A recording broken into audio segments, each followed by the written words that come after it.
The stars were cold and silent as the Velkari ship Eternal Seeker moved through space. Commander Veltar stood on the bridge, looking at the blue and green planet on his screen. His gray skin showed no emotion, but inside he felt excited. Another world to study, another species to catalog. "Sir, we are picking up radio signals," said his communications officer. "The beings down there are talking to each other." Veltar nodded. This was normal. Most planets had some kind of life that could think and build things. "What are they saying?" "It sounds like music and news reports. Very basic stuff, sir." Dr. Korthun, the ship's science officer, walked up to the commander. His 3 eyes glowed with interest. "Commander, the scans show they call their world Earth. The dominant species looks like us but with only 2 eyes and strange skin colors." "How long have they been using technology?" Veltar asked. "Maybe 200 of their years for electricity." "Very young, very primitive." Veltar smiled with his thin lips. "Another easy job.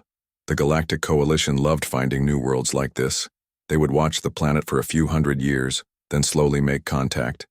It was always the same pattern. "Begin standard observation. Protocols," he ordered. "Full species analysis.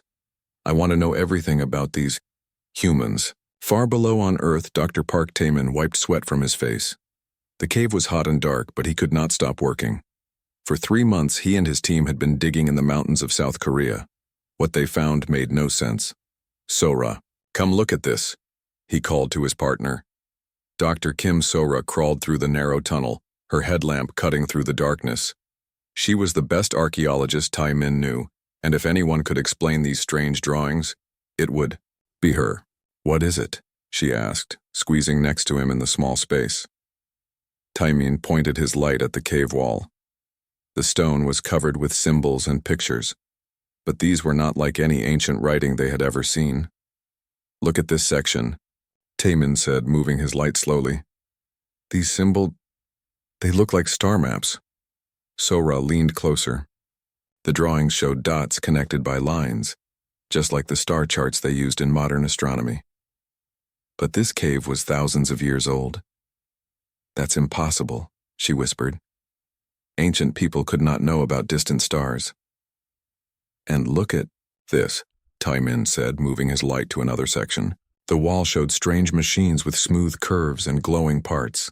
People were sitting inside them, traveling through space between the stars. Sora felt her heart beating fast. "Taman, if this is real, I know.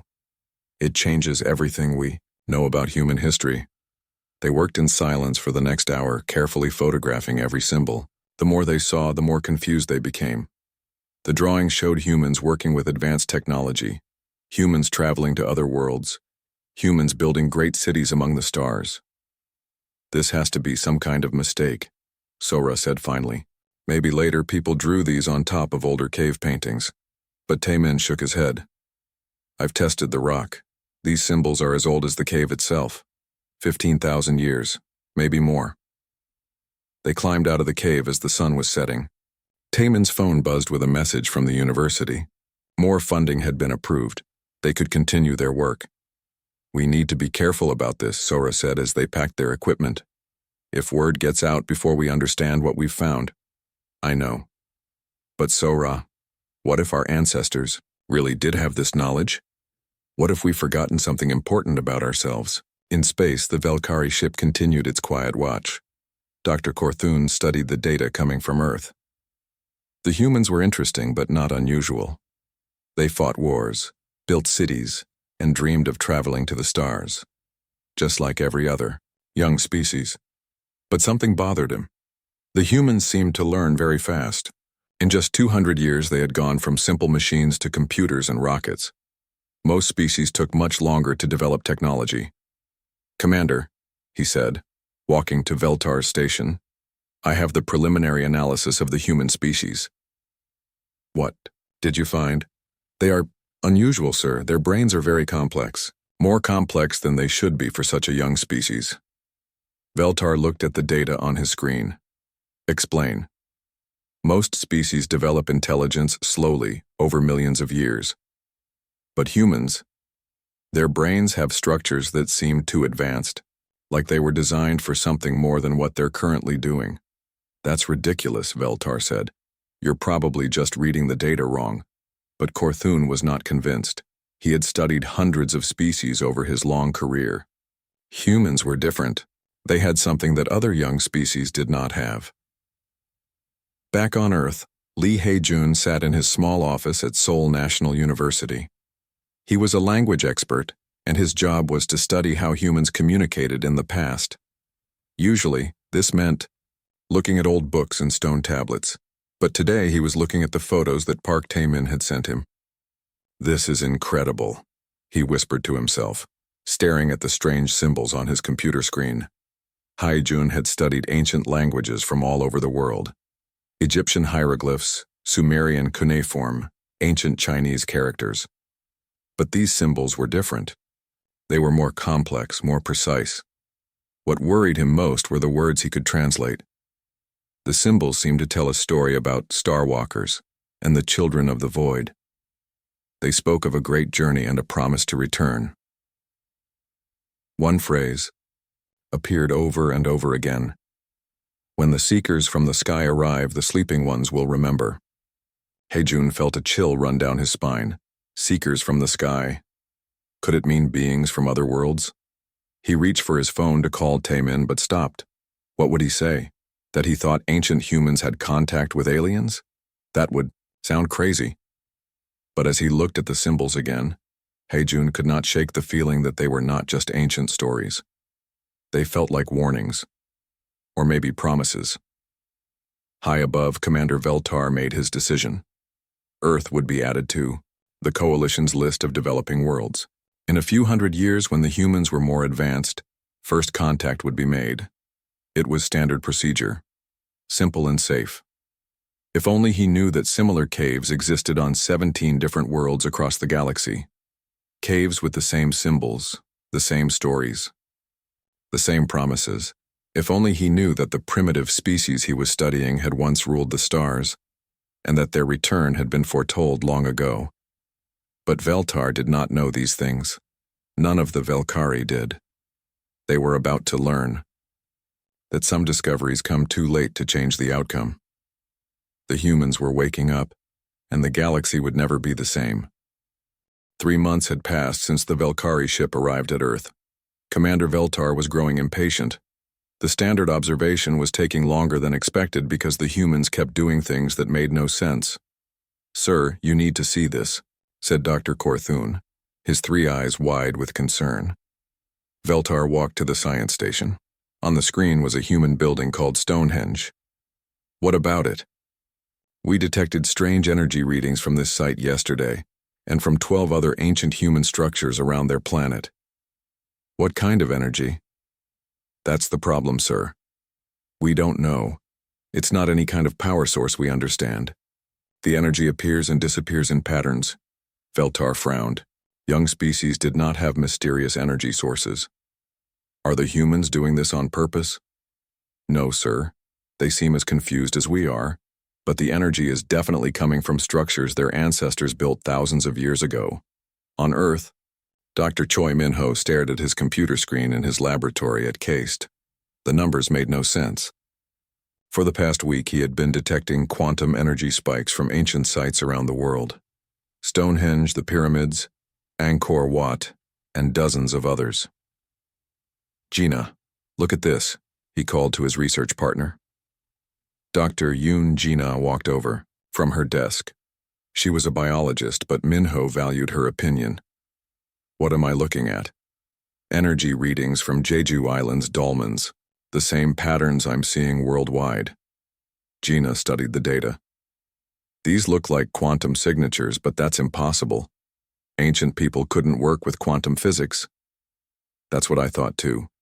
But the pattern is too regular to be natural." Gina sat down heavily. For the past month, she had been working on her own impossible discovery.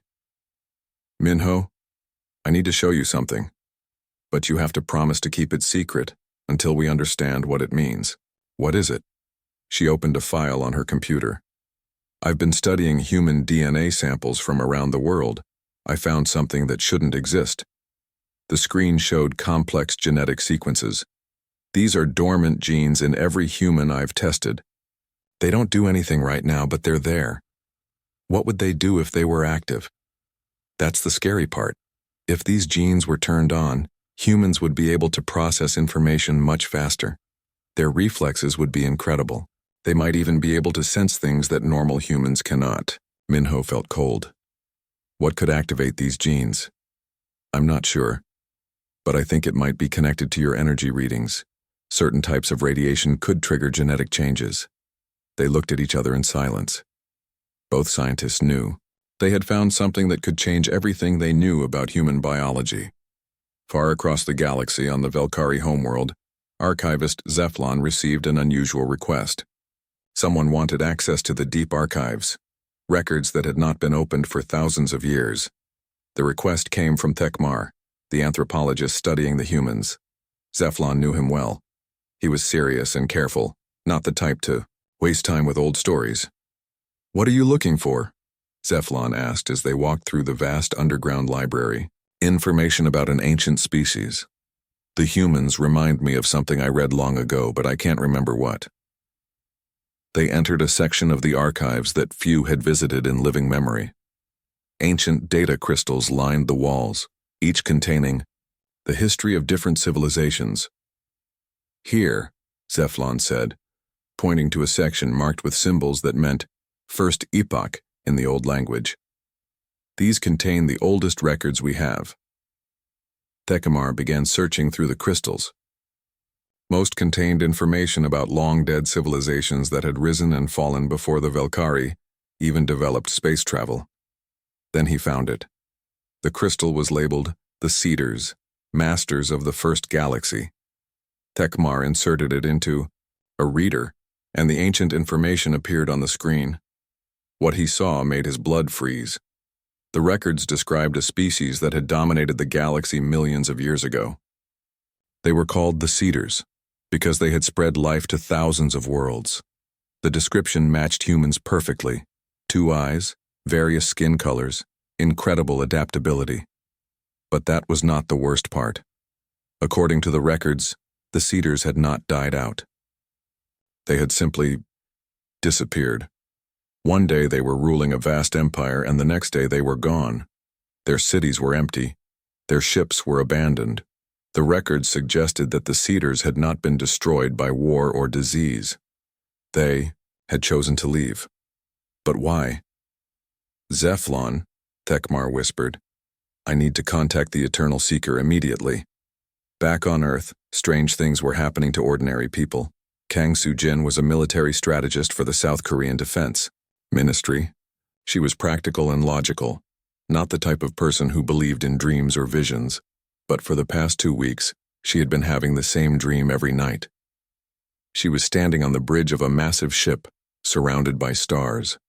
She was giving orders to a crew of beings she had never seen before, but somehow she knew exactly what to do. She could see battles between fleets of ships, and she knew the tactics as if she had studied them her whole life. The strangest part was that she was not afraid. In the dream, she felt like she belonged there, like commanding space fleets was as natural as breathing. Soo-jin tried to ignore the dreams, but they were becoming more vivid every night. Sometimes she would wake up and find herself speaking words in a language she did not know, but somehow understood. She was not alone. Around the world, millions of humans were experiencing similar visions. Dreams of advanced technology, of traveling between stars, of commanding great forces. Most people dismissed these as stress or too much science fiction. But the dreams all shared common elements that made no sense for random fantasies. Dr. Bae Jun Seo was a neuroscientist at Seoul National University Hospital. He had spent his career studying how the human brain worked. So when patients started coming to him with reports of strange dreams and visions, he paid attention. "Doctor, I keep dreaming about machines I've never seen," said one patient, a construction worker named Kim Dong-ho. "But in the dream, I know exactly how to operate them." "Tell me about these machines," Jun Seo said, taking notes. "They're like nothing on Earth, ships that can travel faster than light. computers that respond to thoughts instead of touch, weapons that can destroy entire mountains. Junseo had heard similar stories from dozens of patients. Always the same types of dreams. Always involving advanced technology that current humans could not possibly know about. He decided to run brain scans on some of the patients. What he found disturbed him. The scans showed that certain parts of their brains were becoming more active. Areas that normally stayed quiet were suddenly lighting up with activity. It was as if parts of the human brain that had been asleep were beginning to wake up. Junseo ran the same tests on himself and was shocked to find similar changes in his own brain. Even though he had not experienced the dreams, his neural activity was changing too. On the Eternal Seeker, Commander Veltar received Thecamar's urgent message from the homeworld. He read it 3 times before he believed what it said. "Dr. Korthun, report to my quarters immediately," he ordered. When the science officer arrived, Veltar showed him the message. "What do you think?" Korthun read silently, his 3 eyes growing wider with each line. "Sir, if this is true, then we're not observing a primitive species. We're watching the descendants of the galaxy's former masters.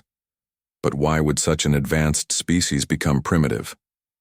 "I don't know, but I'm beginning to think we're about to find out." Veltar looked at the image of Earth on his screen.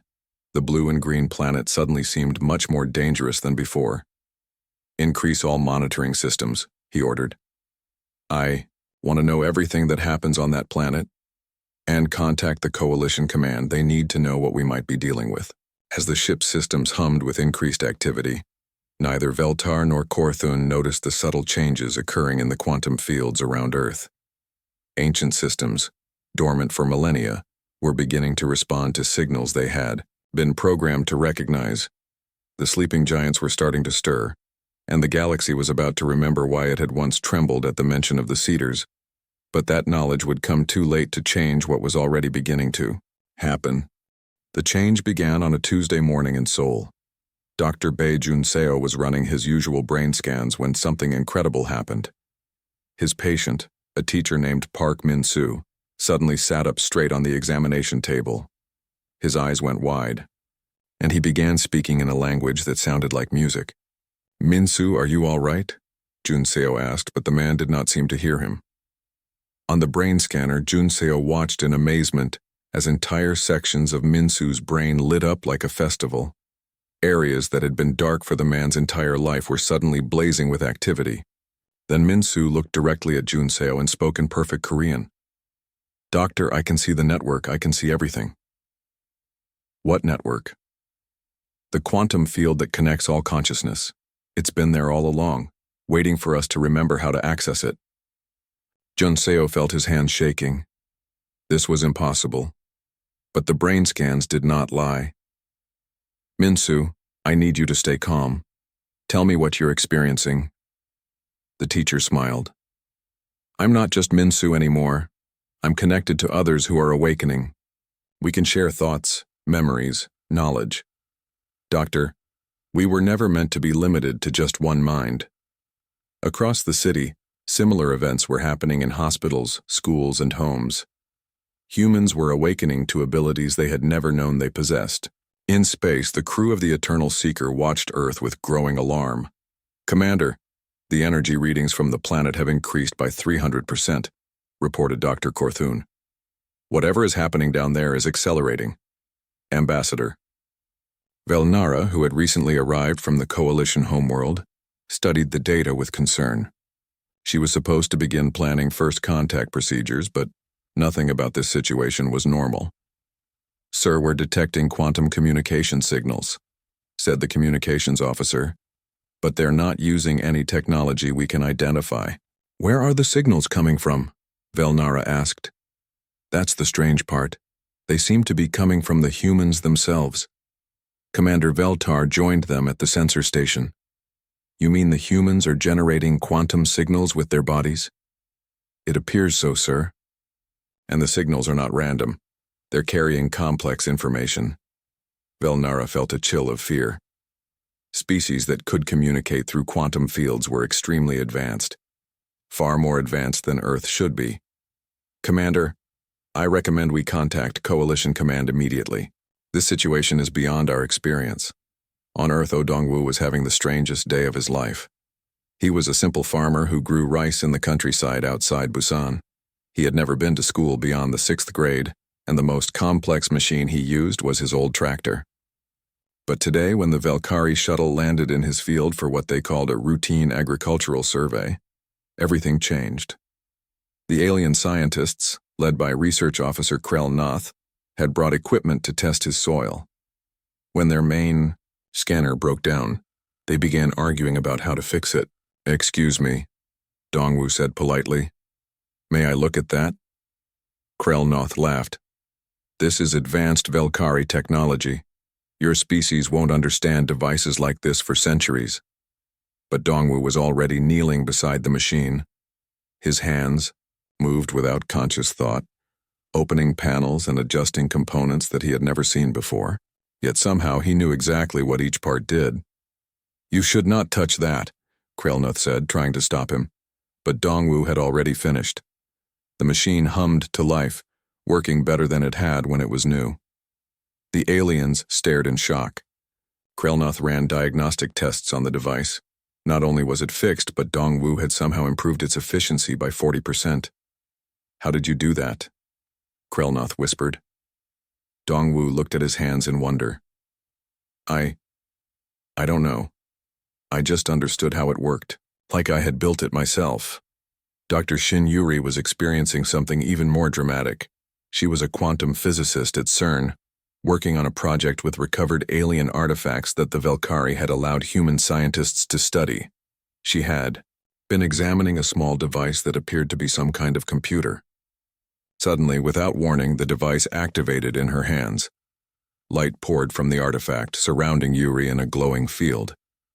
She felt her consciousness expand beyond her body, beyond Earth, beyond anything she had ever imagined possible. For a brief moment, she was connected to a vast network that spanned the galaxy. She could sense automated systems on hundreds of worlds, all linked together by quantum fields. Ancient stations orbiting dead stars. Massive computers buried in the cores of planets. Ships drifting empty through space, waiting for orders that had not come for thousands of years. And all of it was waiting for humanity. "The Cedar Network," she whispered, understanding flooding through her mind. "We built all of this. We built the galaxy's infrastructure." The vision lasted only seconds, but when it ended, Yuri was forever changed. She now carried within her mind the locations of human facilities throughout the galaxy. Facilities that had been waiting for humanity's return. Navigation Officer Krelthos of the Eternal Seeker made a discovery that terrified the entire crew. "Commander, you need to see this immediately," he called out, his voice shaking. The bridge crew gathered around his station. On the screen was a map of the local galaxy, showing all known jump gates, the devices that allowed faster-than-light travel between star systems. "Sir, jump gates throughout this entire sector are activating themselves, gates that have been inactive for millennia." "That's impossible," said Veltar. "Jump gates require massive amounts of energy and complex calculations to operate." "Yes, sir, but they're not just activating randomly. They're creating a direct pathway from the outer rim to Earth." Ambassador Velnara studied the pattern with growing horror. "This is not natural activation. Someone or something is controlling these gates remotely." "Who has that kind of power?" asked Dr. Korthun. "Only the species that built them in the first place," Velnara said quietly. The crew fell silent as the implications sank in.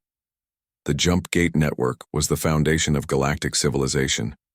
Every species used it for trade, communication, and travel. But no one knew who had built it. It had existed since before recorded history.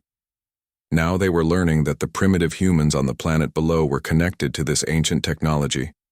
"Sir," Krelthos said, "there's something else. The gates are sending a signal toward Earth, a signal that our computers recognize as a greeting." "A greeting to whom?" "To the Cedars, sir. The message says, 'Welcome home, masters. We have maintained your creation and await your return.'" Back on Earth, the awakening continued to spread. Colonel Lim Jae-wook was attending a meeting at the Joint Chiefs of Staff when he suddenly understood military strategies that he had never studied. his mind filled with knowledge of space combat, fleet formations, and weapons that Earth had never built. Engineer No Sung-ho found himself able to understand alien technology better than the aliens who had built it. He began designing improvements to Velkari equipment that amazed their engineers. Dr. Jang Hyo-jin discovered she could access computer networks across the planet without using any device. Her consciousness could travel through quantum fields and gather information from anywhere on Earth. All across the world, humans were remembering abilities they had never learned. They were accessing knowledge that had been locked away in their genetic memory for thousands of years. The dormant genes that Dr. Yoon Jina had discovered were activating. The sleeping parts of the human brain that Dr. Bai Jun Seo had detected were coming online. Humanity was becoming what it had always been meant to be. On the Eternal Seeker, panic was beginning to set in. "Commander," said Dr. Korthun, "I've been analyzing the data from our archaeological surveys. We found similar cave paintings and artifacts on 17 different worlds throughout the galaxy." "What kind of artifacts?" "The same symbols, the same technology drawings, the same references to Starwalkers and the return of the Cedars." Ambassador Velnara understood immediately. Those worlds were colonies. Earth is not humanity's homeworld. It's where they retreated to recover from some ancient catastrophe. "Which means," said Commander Veltar, "that the species we thought was primitive actually built the civilization we all depend on." As if summoned by their words, every communication system on the ship suddenly activated. A calm human voice spoke in perfect Velkari. "Greetings, children of the stars. We are awakening. Do not fear. We have always been your guardians, and we always will be." The transmission ended, leaving the alien crew in stunned silence. Below them, Earth continued to pulse with increasing energy as humanity remembered its true nature and began to reclaim its ancient role as the shepherds of the galaxy. The emergency meeting of the Galactic Coalition lasted for 3 days. Representatives from 47 different species gathered on the capital world of Nexus Prime to discuss what they were calling the Earth Crisis. Fleet Admiral Morden of the Velkari military stood before the assembly, his face grim. "Fellow citizens of the galaxy, we face a threat unlike anything in recorded history. The species we believe to be primitive humans are in fact the awakening descendants of the Cedars." Murmurs of fear rippled through the great hall. Every species knew the legends of the Cedars, the mysterious race that had supposedly created galactic civilization before vanishing without explanation. "That is impossible," declared Counselor Thexera of the Zephyrian Empire. "The Cedars are myths, stories told to children." "I thought so too," Admiral Morden replied, "until our ships detected this." The holographic display above the assembly showed a star map of the galaxy. Thousands of lights pulsed across it, all connected by glowing lines. Every major piece of infrastructure in our galaxy is now responding to signals from Earth. Jump gates, communication relays, automated defense stations, technology we have used for millennia but never fully understood. The assembly fell silent. As the implications became clear, Counselor Yexithera of the Mentari Union stood slowly. She was known for her wisdom and calm judgment. "Admiral, what exactly are you proposing?" "A preemptive strike. We must contain this awakening before it spreads further. If the humans regain their full abilities, we would be fighting the species that created everything we depend on," Yexithera finished. "That would be like children trying to destroy their parents." Admiral Morden's eyes flashed with anger. "Then what do you suggest? We wait for them to enslave us all?" On Earth, Professor Song Ki-ho made a discovery that shook him to his core. He was a geologist who had spent his life studying Earth's formation. But the data he was looking at now suggested something impossible. "This cannot be right," he whispered, staring at the deep core samples on his lab table. His assistant, Dr. Huang Subin, looked over his shoulder. "What is it, Professor?" "These mineral formations, they're not natural. Someone modified the composition of Earth's crust." "What do you mean modified?" Song Ki-ho pulled up a holographic display of Earth's interior structure. "Look at this. The placement of rare metals, the distribution of radioactive elements, Even the magnetic field generators in the core. It's all been carefully designed. Su Bin felt her breath catch. You're saying someone built Earth? Not built. Engineered. This planet was designed to support a specific type of life form and to help that life form recover from some kind of genetic damage. The truth was becoming clear. Earth was not humanity's original home. It was a carefully constructed preserve, designed to allow humans to slowly evolve back to their former capabilities. Professor, Su Bin said quietly, if Earth was made for humans to recover, what were they recovering from? Song Ki-ho had no answer, but he suspected they were about to find out. Dr. Han Mi-young was experiencing something that should have been impossible. She was a consciousness researcher at Seoul National University, studying how the human mind processed information, but for the past week, her own mind had been processing far more than it should be able to handle. She could feel the thoughts of other awakened humans around the world. Not just their current thoughts, but their memories, their knowledge, their skills. It was as if humanity was becoming a single, vast intelligence made up of billions of individual minds. Colonel Lim, can you hear me? She said aloud, speaking to empty air. Hundreds of kilometers away, Colonel Lim Jae-wook looked up from his military planning session. I hear you, Dr. Han. The network is growing stronger. They were not using phones or radios. They were communicating through the quantum field that connected all awakened human consciousness. Colonel, I've been analyzing the patterns in our awakening. We're not just remembering random abilities. We're recovering specific skill sets that complement each other. Explain. You're regaining military and strategic knowledge. Engineer. No is remembering how to build and repair advanced technology. Dr. Jang can access information networks. Each of us is becoming part of a larger system. Colonel Lim understood immediately. We're not just individuals waking up. We're components of something bigger, like cells in a body that's coming back to life. Exactly. And I think I know what that body is. Engineer No Sung-ho stood in the Valkyrie embassy, surrounded by alien technology that he now understood better than its creators. Ambassador Velnara watched nervously as he worked on their most advanced computer system. Mr. No, I must protest. That equipment contains classified coalition technology. No looked up with a sad smile. Ambassador, your people didn't invent this technology. You found it on abandoned worlds and learned to copy it, but you never understood how it really works. He turned back to the machine and made a few adjustments. Immediately, its efficiency increased dramatically. This computer was designed by my ancestors. It was meant to be operated by minds like mine. Your people have been using it like children playing with adult tools. Velnara felt a chill of recognition.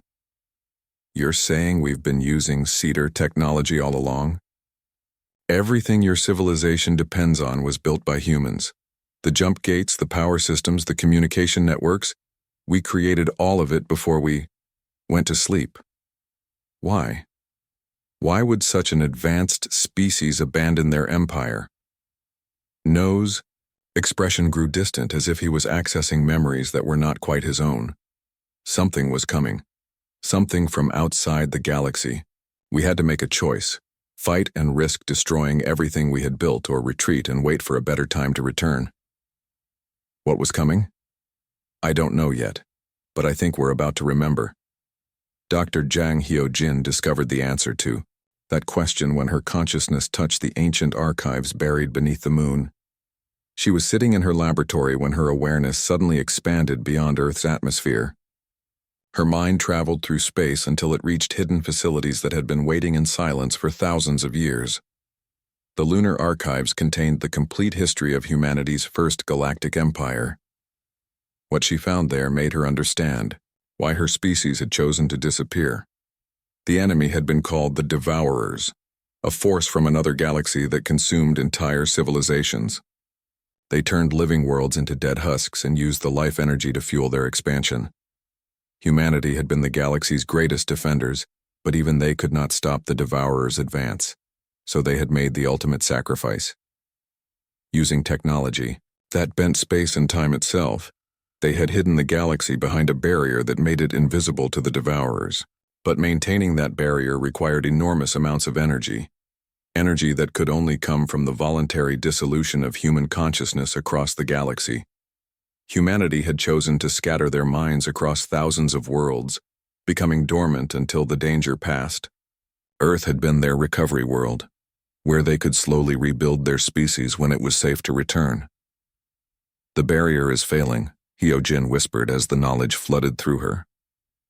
Around the world, other awakened humans received the same information. The ancient enemy was stirring again, and humanity's long sleep was ending because they were needed once more. In the Coalition Assembly, the debate raged on. Some species wanted to attack Earth immediately. Others argued for peaceful contact. A few suggested fleeing to other galaxies entirely. Then the lights went out. Every screen in the Great Hall activated, showing the calm face of a human woman. It was Dr. Shin Yuri, but she spoke with the authority of the entire awakened human consciousness. "People of the galaxy," she said in a voice that somehow spoke every language at once. "We know you are afraid. We understand your confusion. We are your creators, but we are not your masters." The assembly sat in stunned silence. "Long ago, we built this civilization to give you the chance to grow and thrive. When danger came from beyond the stars, we sacrificed ourselves to protect you. We scattered our consciousness and went into hiding, leaving you to inherit the galaxy we had prepared. Now that danger is returning, the barriers we created are weakening. The Devourers who consume entire worlds are stirring again. We have awakened not to rule you, but to defend you once more. We ask for your trust, your cooperation, and your courage. Together we can face what is coming. Divided, we will all fall to the darkness between the stars." The transmission ended, leaving the assembly in chaos. Some representatives called for war against humanity. Others called for immediate alliance. But deep in their hearts, all of them knew the truth that they had tried to deny. Humanity was not their enemy. Humanity was their protector, and the galaxy was about to need protection more than ever before. The recognition had come too late to prevent what was already in motion, but perhaps it was not too late to survive what was coming. The first sign of the Devourer's return came from the edge of the galaxy. Fleet Commander Tekvar of the Velkari Defense Force was leading a desperate mission to destroy what his government believed were human weapon platforms. His orders were clear: stop humanity's awakening before it could threaten galactic peace. But when his fleet reached the coordinates of the nearest human facility, they found something that changed everything. "Commander," his sensor officer reported, his voice shaking. "There's something out there, something big." On the main screen, space itself seemed to be turning black. Stars were disappearing one by one, consumed by a darkness that moved with terrible purpose. "What is that?" Tekvar whispered. Before anyone could answer, the ancient human defense station came to life. Weapons that had slept for millennia powered up automatically, targeting the approaching darkness. The station's communication system activated, speaking in perfect Velkari. "Coalition vessels, you are in extreme danger. The Devourers have returned. Retreat immediately to minimum safe distance." "Devourers?" Tekvar said. "But they're just myths." "Commander, look at the scanner readings," his science officer said. "Whatever that darkness is, it's consuming matter itself. The energy signatures match the ancient legends exactly." Tekvar watched in horror as the darkness engulfed an entire star system in minutes. Planets, moons, and asteroids simply vanished, leaving only empty space behind. The human defense station fired a massive beam of energy at the approaching darkness. The beam slowed the Devourer's advance, but did not stop it. "All ships, retreat to Earth immediately," Tekvar ordered. "We need to warn the Coalition." On Earth, systems specialist Mbora felt the moment when the outer defenses made contact with the enemy. She was sitting in her apartment in Seoul when her consciousness suddenly expanded across the galaxy. Through the network of awakened human minds, she could see everything. The Devourers were not just one enemy. They were a swarm of entities from another galaxy, creatures that existed by consuming the life energy of entire civilizations. They had been searching for their hidden galaxy for thousands of years. "Dr. An, Captain Park, can you hear me?" She called through the quantum network. Dr. An Woo-jin was at the Korean Space Agency, while Captain Park Sun-mi was with the military. Both responded immediately. "We feel it too," Dr. An said. "The ancient defenses are activating throughout the galaxy." "How long do we have?" Captain Park asked. Bo-Ra accessed the defensive network's calculations. "The outer barriers will hold for maybe 6 months. After that, the Devourers will break through. Then we need to move fast," Dr. An said. "It's time to reclaim our ancient capital." The human capital world of Astrum had been abandoned for 15,000 years. It orbited a dying star in the galaxy's center, protected by defensive systems that made it invisible to most scanners. But now, as humanity awakened, the ancient world was calling to them. Dr. An Woo-jin led the first expedition to Astrum. His team included Captain Park Sun-mi, Engineer No Sung-ho, and representatives from 12 different alien species who had volunteered to help. Ambassador Velnara of the Velkari was among them. The same alien who had once planned to study primitive humans was now working alongside them to save the galaxy.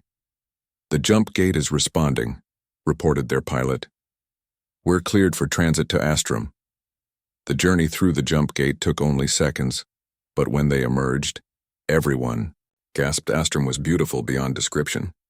Crystal cities covered the planet's surface, their towers reaching toward the stars. Ancient gardens filled with plants from 1,000 worlds created a paradise that had been waiting for its creators to return. "Welcome home," the planet's computer system said as their ship landed. "The Astrum Defense Network has been maintained in your absence. All systems are ready for activation." Dr. An stepped onto the surface of humanity's ancient capital and felt a surge of memory that nearly overwhelmed him.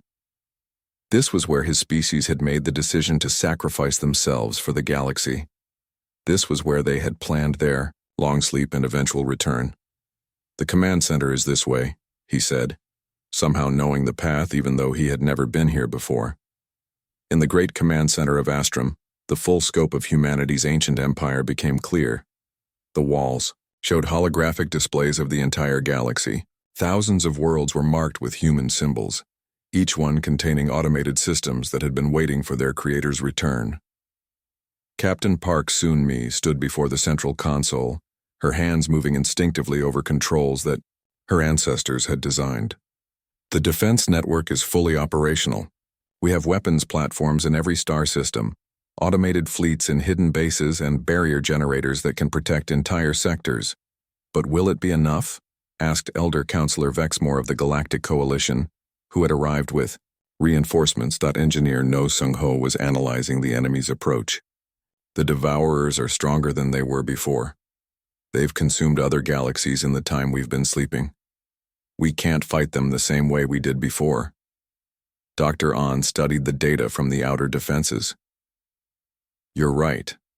But we have something now that we didn't have before." "What's that?" "Allies. When we fought the Devourers the first time, we were alone. Now we have the entire galaxy working with us." Admiral Cho Hyun-suk took command of the combined galactic fleet from the bridge of the ancient human flagship Eternal Guardian. The ship had been waiting in orbit around Astrum for 15,000 years, maintained by automated systems and ready for battle. Beside him stood Chief Scientist Ryu Min-ji, who was coordinating the defense network across the galaxy. "Admiral, we're receiving reports from all sectors," she said. "The Coalition fleets are taking positions around the barrier generators. The Zephyrians are providing shield support, the Mentari are handling communications, and the Velkari are coordinating supply lines. And our own people? The awakened humans are integrating with the defense network. Every major system now has human operators who can interface directly with the ancient technology." Admiral Cho nodded. "Then we're as ready as we can be." The main screen showed the approaching Devourers. They had broken through the outer barriers and were now consuming star systems at an alarming rate. All fleets, this is Admiral Cho, he announced across the galactic communication network. Today we face an enemy that has destroyed entire galaxies, but we are not the scattered primitive species they fought before. We are united, we are prepared, and we will not let them consume our home. The battle for the galaxy began at the calm edge of Velkhari space. The Devourers came as a wave of darkness, consuming everything in their path. But this time, they met organized resistance. Human-designed weapons fired in perfect coordination with alien fleets. Ancient defense stations that had waited in silence for millennia came online, their powerful beams carving through the enemy swarm. Dr. Moon So-hyun, now serving as humanity's chief diplomatic liaison, coordinated the defense from Astrom's command center. Sector 7 is under heavy attack, she reported. The Devourers are concentrating their forces there. Redirecting the Astrom fleet, Admiral Cho responded. All human ships, follow my lead. The ancient human vessels moved through space like living things, their technology so advanced that they seemed to dance around the enemy attacks. But even with their superior technology, the battle was fierce. Dr. Moon, came a transmission from Commander Tekvar, who was now fighting alongside the humans he had once planned to attack. The Devourers are adapting to our weapons. They're learning to absorb our energy attacks. Then we use the final protocol, Dr. Moon said calmly. Across the galaxy, every awakened human felt the decision through their shared consciousness. They had one last weapon against the Devourers, the same sacrifice that had saved the galaxy before. But this time they would not have to make it alone. People of the galaxy, Dr. Moon announced through every communication channel, we need your help. The Devourers feed on life energy, but they cannot consume unity. If we link our minds together, human and alien alike, we can create a barrier they cannot break. The response was immediate. Billions of minds across the galaxy reached out to join the network. Velkhari, Zephyrian, Mentari, and dozens of other species added their consciousness to the growing web of unified thought. The Devourers struck the barrier of unified minds and recoiled. For the first time in their existence, they had encountered something they could not consume. Now, Admiral Cho ordered, while they're weakened, all weapons fire. The combined galactic fleet unleashed everything they had. Human weapons, alien technology, and the ancient defense network fired as one. The darkness that was the Devourers began to shrink. Cut off from their ability to consume life energy, they started to weaken and retreat. They're pulling back, Chief Scientist Ryu reported. The barrier is holding. But the victory came at a cost. The effort of maintaining the barrier had exhausted billions of minds across the galaxy. Many species would need time to recover. Dr. Moon, came a weak transmission from Elder Counselor Vexmore. The Coalition formally requests humanity's guidance in rebuilding what was damaged. Dr. Moon smiled tiredly. Not guidance, Counselor. Partnership. We've all learned that we're stronger together than apart. The galaxy had been saved, but more importantly, it had been united. Humanity had returned not as conquerors, but as the protectors they had always been meant to be. As the ancient human facilities powered down to standby mode, Dr. Moon sent one final message across the galactic network. We never left. We were simply sleeping, waiting for the right time to return. Now let us work together to face whatever challenges the future may bring. The age of human dominance was over. The age of galactic cooperation had begun.